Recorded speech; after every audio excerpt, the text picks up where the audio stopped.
terhadap sosok yang memiliki ambisi kekuasaan sehingga konstitusi pun sepertinya mau dilanggar dengan perpanjangan masa jabatan 3 periode. Terus siapa yang saya utus? Enggak pernah ada, ya. Jadi jangan menjadi framing jahat seperti itu. Kalau ini ada ya tokoh partai misalnya sekjen gitu, ini presiden membabi buta ingin memperpanjang kekuasaan, bisa nggak dia ngomong hal yang sama di partainya? Jadi nggak ada yang minta 3 periode. Jadi jangan diputar kaset kotor dong, kaset rusak itu loh. Makanya pemimpin negara itu harus otaknya bersih lah gitu ya. Harusnya yang dituntut itu saya. Kalau presiden yang dimaksudkan 3 periode itu adalah Pak Jokowi, dia yang justru pertama kali mengatakan, hei Kodari, berhenti mengkampanyekan 3 periode. Kalau tidak, saya tendang kau dari istana. Kan begitu mestinya. Tidak pernah yang namanya saya minta perpanjangan atau 3 periode. Nah sekarang pertanyaan saya justru apakah masih ada yang percaya dengan pernyataan dari Pak Joko Widodo tadi itu, karena sudah jadi rahasia umum bahwa Pak Jokowi ini kalau memberikan sen kanan berarti Pak Jokowi mau belok ke kiri. Assalamualaikum warahmatullahi wabarakatuh. Kembali lagi di channel Prayoga Muhammad. Teman-teman semua, lagi rame nih ya isu soal permintaan Jokowi 3 periode. Dan wartawan pun bertanya kepada Pak Jokowi langsung, dan di situ Pak Jokowi menjawab bahwasanya dia tidak pernah meminta, ya kan? Boleh langsung tanyakan oleh Bu Megawati, Mbak Puan, Pak Hasto dan lain sebagainya. Itu jawaban dari Pak Jokowi ya teman-teman semua. Enggak pernah ada, ya. Jadi jangan menjadi framing jahat seperti itu. Lalu dari pernyataan Pak Jokowi sendiri, dari statement Pak Jokowi sendiri, apakah rakyat masih percaya? Karena seringkali ya Pak Jokowi ini sen kiri beloknya kanan gitu loh. Makanya kadang rakyat juga bingung. Kok kata-kata dari Pak Jokowi tidak sesuai dengan apa yang terjadi gitu loh. Nah makanya ini perlu digali lagi nih teman-teman semua. Dan di mana Pak Hasto sendiri mengatakan kan bahwasanya Bu Megawati yang menolak permintaan Pak Jokowi soal 3 periode. Dan di situ juga ada video ya di mana Bu Megawati sempat mengatakan menolak permintaan Pak Jokowi 3 periode. Tapi nggak tahu sih itu untuk siapa. Kalau gue pribadi sih belum pernah melihat videonya ya, melainkan hanya dari Bung Kodari yang memang menginginkan adanya Pak Jokowi 3 periode. Ya ibaratnya seperti kayak mengkampanyekan gitu ya teman-teman semua. Udah saya mah presiden ya PB aja. Emangnya kenapa?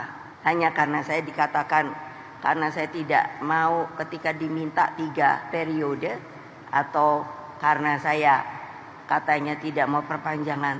Loh, saya tahu hukum kok. Karena saya ngomong kebenaran. Saya nggak mau republik ini rusak. Dan rusaknya oleh kalian sendiri, orang Indonesia. Tapi ini juga ada nih ketika itu podcast di Total Politik, Bung Kodari seperti menertawakan Pak Hasto ya teman-teman semua. Dimana di situ Bung Kodari menjawab gitu loh pernyataan dari Pak Hasto. Nanti kita akan lihat teman-teman. Oke, sebelumnya kita bacakan beritanya dulu ya. Saling lempar isu permintaan Jokowi 3 periode, jubir PDIP tuding ketum parpol hingga para menteri. Guntur Romli menyebut Ketua Umum PDIP Megawati menolak wacana perpanjangan masa jabatan presiden jadi 3 periode tersebut. Jokowi tidak perlu membawa-bawa nama Ketua Umum PDI Perjuangan Ibu Megawati Soekarnoputri yang sejak awal sudah menegaskan penolakan terhadap permintaan 3 periode dan perpanjangan masa jabatan karena bertentangan dengan konstitusi. Guntur mengklaim bahwa wacana perpanjangan masa jabatan presiden pada masa pemerintahan Jokowi digulirkan oleh orang-orang di lingkarannya. Ya kata gue tadi seperti Bung Kodari itulah ya mungkin ya. Oke teman-teman semua, sebelum kita masuk ke pembahasan lebih dalam, kita lihat dulu video ini. Ketika muncul berbagai intimidasi agar tidak dilakukan pemecatan terhadap sosok yang memiliki ambisi kekuasaan sehingga konstitusi pun sepertinya mau dilanggar dengan perpanjangan masa jabatan 3 periode ataupun perpanjangan masa jabatan itu, maka demi konstitusi Ibu Mega kokoh berdiri menjaga demokrasi. Dan ketika aparat penegak hukum digunakan dengan segala cara untuk melakukan intimidasi, sumber-sumber daya negara digunakan demi kepentingan politik praktis, maka pilihan untuk menghadapi tembok tebal kekuasaan itu wajib dilakukan oleh kader-kader PDI Perjuangan. Nah, di sini Pak Hasto sendiri yang mengatakan ya, ada seorang yang memiliki ambisi kekuasaan yang ingin menguasai sampai meminta 3 periode, ya kan? Nah, hal itu pun langsung dikomentari juga oleh Bung Kodari. Kita lihat dulu videonya. Kenapa norma-norma publik di situ? Gitu. Tapi kalau misalnya mengatakan Anda ini nafsu berkuasa, membabi buta kan di negara, menurut saya ngomong begitu harus bisa ngomong begitu juga di partai. Iya kan? Loh, negara dengan partai kan sama-sama organisasi publik. Kalau ini ada ya tokoh partai misalnya sekjen gitu, ini presiden membabi buta ingin memperpanjang kekuasaan, bisa nggak dia ngomong hal yang sama di partainya? Gimana contohnya? Contohnya, kalimatnya tadi udah. Coba. Misalnya sekjen ya gitu ya. Sekjen di PDI misalnya. Ya sekjennya udah, kalimat saya sudah ulangin. Sekjen di mana? Ya, bisa dipakai di semua. Oh, di semua partai. Bisa dipakai di semua partai. Sekjen Gerindra juga bisa, Bos. Kan Pak Prabowo dari awal. Kan Pak Prabowo baru ya. Tadi kan ketua umumnya ganti-ganti ya. Ketua umumnya kan sebelum Pak Prabowo ya. Tapi sekjennya Gerindra kan nggak pernah ngomong gitu di muka. Nggak pernah. Poinnya itu. Nggak pernah. Iya maksudnya. Poinnya itu. Nggak pernah ngomong begitu tentang negara, tentang presiden nggak pernah ngomong begitu. Sekjen PKB ngomong gimana? Kalau Caimin mau hapuskan jabatan. Nah, jadi maksudnya Bung Kodari di sini menurut asumsi gue ya, bahwasanya berani nggak nih Pak Hasto ngomong sendiri di depan Ibu Megawati seperti apa yang dikatakan oleh Pak Hasto di video tersebut. Itulah kurang lebih kata Bung Kodari gitu ya. Jadi teman-teman semua ya, gimana ya, mereka ini dulu berada di lingkaran kekuasaan dan terbukti kan ketika berada di lingkaran kekuasaan ya lemes juga gitu loh. Nah, sekarang PDIP kan sudah di luar nih. Ya bagus dong, PDIP sekarang lebih keras gitu dengan pemerintahan kan, ya karena oposisi, jadi ya kita dukung juga gitu. Tapi memang di sini rakyat memang disuruh nonton aja dulu gitu loh. Sementara ini kita harus menonton dulu nih kan, pertontonan yang cukup sengit ini antara mantan kekuasaan dari Pak Jokowi dan juga PDIP gitu loh. Nah, kita kembali soal statement Pak Jokowi ya mengenai 3 periode. Nah, di sini pun ada ya Bung Bahlil ya menepis isu tersebut gitu, bahwasanya bukan Pak Jokowi yang mengatakan langsung soal 3 periode, tapi nanti akan ditepis lagi oleh Bung Ray Rangkuti. Oke, kita lanjut lagi ke videonya. Perintah Pak Jokowi menyangkut dengan 3 periode. Saya ingin mengatakan begini ya, sebelum saya menjadi ketua umum Golkar, tolong dicatat baik-baik ya. Sebelum saya menjadi ketua umum Golkar, ide pertama yang mengeluarkan untuk Pilpres ditunda itu adalah ide Menteri Investasi, yaitu saya. Dan saya sudah ngomong berkali-kali, ide itu tidak pernah waktu itu Presiden Pak Jokowi dulu memerintahkan kepada siapapun. Jadi rasanya agak sok tahu juga kelihatannya ya. Itu yang ngomong itu pertama saya ketika saya menjadi penanggap dari surveinya Pak Burhanuddin Muhtadi. Kalau COVID ini belum berakhir, maka ekonomi kita itu akan semakin dalam pertumbuhannya. Maka kemudian dibuatlah beberapa skema. Kalau memang dapat dipertimbangkan secara aturan memperbolehkan, ya kalau boleh pilpresnya ditunda, pemilunya mundur, itu soal lain. Jadi nggak ada yang minta 3 periode. Jadi jangan diputar kaset kotor dong, kaset rusak itu loh. Makanya pemimpin negara itu harus otaknya bersih lah gitu ya. Harusnya yang dituntut itu saya. Ya, di sini pasang badan ya, Bung Bahlil ya mengatakan harusnya yang dituntut itu Bung Bahlil gitu ya, bukan malah justru Pak Jokowi, karena beliau yang menginisiasi seperti yang di video tadi ya yang beliau katakan. Oke, kita lanjut lagi guys. Kalau Jokowi bisa 3 periode, saya hakul yakin semua partai yang ada di pemerintahan akan bergabung. Nah, yang di luar pemerintahan, PKS dengan Demokrat, kursinya nggak sampai 20%. Sehingga Jokowi dengan wakilnya akan berhadapan dengan kotak kosong, Pak. Dan saya hakul yakin kalau lawan kotak kosong pasti tensi politik akan sangat turun. Nggak ada polarisasi lagi. Karena ya kotak kosong tidak bisa dicap sebagai calon Islam. Nggak bisa, Pak. Dan kotak kosong nggak bisa pidato. Atau calon yang lain lagi gitu, yang pinter ngomong, yang ahli tata kata. Tensi politik turun, ekonomi tetap jalan terus. Kalau nggak Jokowi, Pak, ini dari 2023, Pak, ekonomi udah berhenti, Pak. Orang mikir siapa calonnya. Habis ketahuan calonnya 2024, aman apa enggak ya? Presiden baru dilantik bulan Oktober, Pak. 2 tahun, Pak, berhenti, Pak, ekonomi, Pak. Kalau mau ngejar ekonomi 2 tahun rugi banget. Siapa pemimpin di Republik ini dalam kurun 10 tahun menjadikan anaknya wali kota, menantunya wali kota, lalu anaknya jadi wakil presiden? Siapa di Republik ini yang punya hasrat kekuasaan model begitu? Jadi orang makin lihat nih.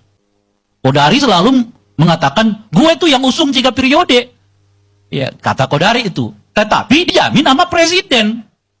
Kalau presiden yang dimaksudkan 3 periode itu adalah Pak Jokowi, dia yang justru pertama kali mengatakan, hei Kodari, berhenti mengkampanyekan 3 periode. Kalau tidak, saya tendang kau dari istana. Kan begitu mestinya. Ibu Mega yang nggak tersangkut dengan kekuasaan itu saja berdiri di depan, saya tolak 3 periode. Karena itu bertentangan dengan konstitusi. Nah ya, masuk akal nih apa yang dikatakan oleh Bung Rey ya teman-teman semua. Kalau memang Pak Jokowi tidak menginisiasikan meminta 3 periode, harusnya ketika dalam lingkaran Pak Jokowi ada yang mencoba untuk membuat isu 3 periode, harusnya Pak Jokowi langsung turun tangan, ya kan, harus katakan bahwasanya itu tidak benar. Kalau masih terus akan saya tendang dari istana dan lain sebagainya. Intinya membuat rakyat percaya gitu loh. Tapi misalnya Pak Jokowi, bukan Pak Jokowi langsung yang mengatakan, tapi orang-orangnya mengatakan, tapi Pak Jokowi diam saja. Ya, itu mah sama aja guys. Cek ombak juga ujung-ujungnya kan. Oke, kita lanjut lagi guys. Ya, ini saya ulang lagi. Tidak pernah yang namanya saya minta perpanjangan atau 3 periode kepada siapapun. Tanyakan saja ke Ibu Mega, atau tanyakan saja ke Mbak Puan, atau tanyakan saja ke partai-partai. Kapan, di mana, atau siapa yang saya utus? Enggak pernah ada. Ya, jangan menjadi framing jahat seperti itu. Enggak baik. Nah sekarang pertanyaan saya justru apakah masih ada yang percaya dengan pernyataan dari Pak Joko Widodo tadi itu, karena sudah jadi rahasia umum bahwa Pak Jokowi ini kalau memberikan sen kanan berarti Pak Jokowi mau belok ke kiri. Itu udah bukan rahasia umum lagi, itu sudah jadi rumus baku. Jadi kalau Pak Jokowi menyatakan tidak berarti itu iya. Saya kira dengan menyatakan bahwa dia tidak pernah minta perpanjangan 3 periode, ya ini sekarang semua orang atau netizen dipastikan mereka tidak akan percaya dan malah mengartikan sebaliknya. Oh berarti benar dong ya, Pak Jokowi pernah minta kepada Ibu Megawati untuk diperpanjang jabatan sampai 3 periode dan kemudian ditolak, yang membuat dia marah. Coba kalau Pak Jokowi mengaku dia bahwa benar dia pernah minta 3 periode, mungkin loh ya, publik atau netizen akan mengatakan sebaliknya, oh nggak benar karena Pak Jokowi menyatakan dia benar minta seperti itu. Nah mari kita kilas balik lagi. Bagaimana sih awal mula ceritanya? Kader PSI ini menjawab isu 3 periode dengan video Jokowi yang bilang begini. Presiden dipilih 3 periode itu ada 3 menurut saya. 1, ingin menampar muka saya. Yang kedua, ingin cari muka. Padahal saya sudah punya muka. Yang ketiga, ingin menjerumuskan. Ya PSI dong. PSI ingin menampar muka Jokowi. PSI lagi cari muka. PSI menjerumuskan. Ya ujung-ujungnya PSI lagi ya teman-teman semua ya. Jadi kalau kata Bung Hersu ya, apakah rakyat masih percaya statement atau kata-kata dari Pak Jokowi, yang dimana kita juga sering mendengar kata-kata dari Pak Jokowi itu ya ibarat sen kiri belok yang ke kanan, ngomongnya A, yang dilakukan malah B gitu. Seperti sebelum majunya Gibran kan sering banget ya Pak Jokowi itu step by stepnya lah ada itu di sosial media, rekam jejaknya ya. Dimana Pak Jokowi awalnya ya tidaklah, Gibran belum saatnya maju sampai akhirnya mendukung gitulah kurang lebih. Nah teman-teman semua, kenapa isu ini diangkat kembali? Ya karena Pak Hasto ditetapkan sebagai tersangka oleh KPK ya. Akhirnya dari pihak PDIP juga kan semakin panas nih, ibaratnya itu gimana ya, mulai mengadu kekuatan lah ya antara pihak dari Pak Jokowi dan juga pihak PDIP. Tapi ya itulah teman-teman semua, kita sebagai rakyat kita lihat dulu saja ya. Karena ini ya lumayan seru juga. Nah jadi intinya pada kesimpulannya, walaupun misalnya Pak Jokowi itu bukan yang memulai atau meminta 3 periode, yang seharusnya kalau memang Pak Jokowi bijak harusnya ya menolak jika ada orang lingkaran beliau meminta untuk 3 periode. Harusnya secara terbuka Pak Jokowi menolak ataupun menendang lah siapapun orang itu. Karena kan ini kan tidak sesuai dengan konstitusi ya, yang Ibu Mega bilang juga ya, bahwasanya 3 periode itu ya tidak sesuai dengan konstitusi. Oke teman-teman semua, sekian dari gua Praga Muhammad. Wassalamualaikum warahmatullahi wabarakatuh.